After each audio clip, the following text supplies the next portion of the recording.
Sana TV.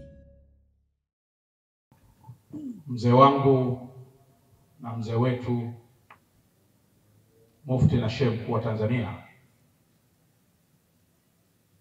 pamoja na viongozi wote wa meza kuu,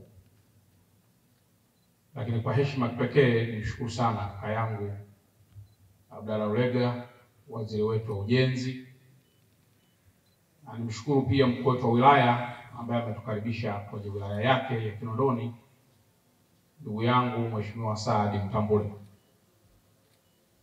Lakini washukuru sana pia viongozi wote ambao leo tumekuja hapa kujumuika kwa pamoja katika siku hii muhimu sana ya miaka 10 ya Mufti na Sheikh Mkuu wa Tanzania.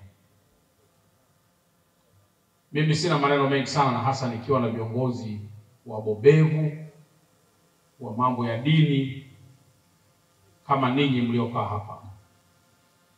Lakini kwa ufupi sana niseme tu kwamba Mheshimiwa Mufti, safari yako ya kuwa kiongozi mkuu au shehe mkuu wa Tanzania, unaongoza watu katika makundi zaidi ya 2 au 3. Cha kwanza, ulipoteuliwa ama ulipochaguliwa kuwa Mufti na Shehe Mkuu wa Tanzania, inawezekana wapo watu ambao walitamani sana usimalize hata mwaka mmoja, udondoke, pengine ateuliwe ama patikane mufti mwingine.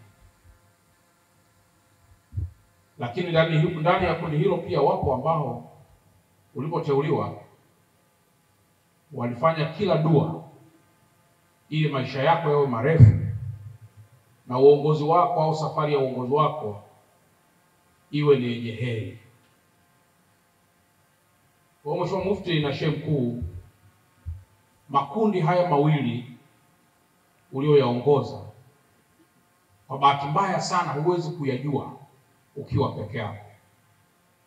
Ni lazima uivae nafsi ya Mtume Muhammad na Mungu mwenyewe ili akuoneshe vizuri watu ambao waliomba ili udondoke na wale walioomba ili safari yako iwe ndefu. Makundi haya mawili unaweza usiyabaini kama nilivyosema kwa lugha kawaida, lakini kwa miaka 10 uliokalia kiti hicho na kwa ule utakatifu wa kumuomba Mungu nyakati zote, unaweza ukawa umekwisha baini kicheko chenye heri na kicheko ambacho hakisadifu yaliyoko ndani ya moyo. Safari ya miaka 10 ya kiuongozi ina mambo mengi sana. Ndani yake yapo mambo yenye maumivu makubwa, lakini kwa kuwa umekuwa ni kiongozi wa dini, sharti ni kupiga goti na kuomba dua ili palipo na mlima parahisishwe na kuwa tambarare. Na kama ambavyo tumesikia wasifu uliosomwa hapa na katibu wetu mkuu wa BAKWATA, moja ya sifa kubwa ulionayo ni resilience ama uvumilivu na ustahimilivu. Unaweza kuwa umebaini yote yaliyofanywa na watu wote wa pande hizi mbili, lakini kimoyomoyo ukasema, Mungu nisaidie kumuonya huyu ili naye awe ni mtu mwema katika safari za uongozi wangu. Kwa hiyo niseme tu mambo machache yanayolingana na hilo. Sisi kama viongozi wa serikali, nafahamu kwamba kaka Abdallah Ulega atakuja kuzungumza kwa niaba pia serikali kwa ujumla wake, lakini mimi nijivunie uwepo wako, kwamba umekuwa ni kiongozi unayefanya kila jambo kwa kiasi, lakini umekuwa ni kiongozi usiye na tamaa, na umekuwa ni kiongozi uliye sacrifice maisha yako kwa ajili ya kuiweka sawa BAKWATA na Waislamu Tanzania. Waislamu Tanzania ni wengi sana kwa idadi, na mara nyingi tabia yao huwa inaweza ikachafuka. Kama kiongozi mkuu anaweza kuchafuka, lakini uimara wa Waislamu leo hakuna namna tunayoweza kuizungumzia kama siku lirejea katika uimara wa kiongozi mkuu, yaani mufti na shehe mkuu wa Tanzania. Kwa katika hili Mwenyezi Mungu aendelee kukupigania. Na sisi viongozi wa serikali unaweza kaona kwamba mara nyingi sana tunapopatwa na jambo lolote tunalohitaji ushauri, tumekuwa pia tukiwakimbilieni, ukiwemo wewe. Leo viongozi wa dini, Wakristo na Waislamu, wamesimama kama ndugu, kama dada, kama kaka, kwa sababu ya uimara wa uongozi mnaoendelea nao. Sisi kwa dhati ya mioyo yetu tunakushukuru sana. Na Waislamu wenzangu mlioko hapa, lazima nyakati zote tuombe na tumuombee dua kiongozi wetu. Watu wengi huwa tunakwenda sana kuangalia kasoro za kiuongozi, alafu na kuomba kila nyakati kiongozi aweze kudondoka. Shehe mkuu akidondoka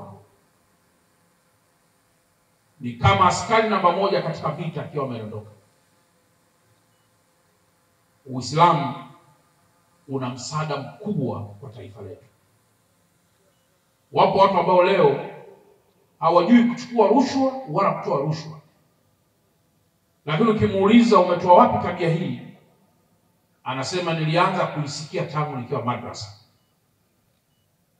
Na huyu atakapoteuliwa kuwa kiongozi katika taifa letu, anakuwa kiongozi mzuri wa kupinga na kupinga sana masuala ya rushwa, kwa sababu jambo hilo alilipata tangu akiwa katika mafunzo na katika masomo ya kidini. Kwa hiyo mufti na shehe mkuu, tunakuahidi mimi na wenzangu kwamba nyakati zozote, iwe ni usiku au mchana, kuna jambo lolote linalohusu BAKWATA au linalohusu Waislamu walioko hapa, sisi tuamshe, ni askari wako. Na kwa sababu umejenga heshima kubwa ndani ya taifa letu, hatutasita kuirudisha heshima hiyo kwako nyakati zote. Na mwisho nihitimishe kwamba hata Mheshimiwa Rais wa Jamhuri ya Muungano wa Tanzania amekuwa na faraja kubwa sana na uongozi wenu au na uongozi wako. Sio kwa sababu yeye ni Muislamu na wewe ni Muislamu, hapana. Nimeshawahi kuwasikia viongozi ambao ni Wakristo na viongozi wao kwa Wakristo au upande mwingine, lakini unakuta bado anaweka walaki katika uongozi wao. Lakini ukikuta Mheshimiwa Rais anapata faraja kutoka viongozi wa dini, maana yake utawala katika serikali unakuwa ni rahisi mno, kwa sababu watu wengi wanaohudhuria katika misikiti na katika makanisa wanasikiliza sana mawaidha, na mwisho wa siku viongozi wa serikali inakuwa rahisi kutawala kuliko pengine kukutana na watu ambao hawajamfuata Mungu. Baada ya kusema haya, na washukuru sana, na mufti na shehe mkuu wa Tanzania, Mwenyezi Mungu aendelee kupigania. Na kama ambavyo katibu mkuu wetu wa BAKWATA amesema, basi kwa miaka 10 mingine na mingine zaidi tuendelee kuona kama mufti na shehe mkuu wa Tanzania. Asante sana.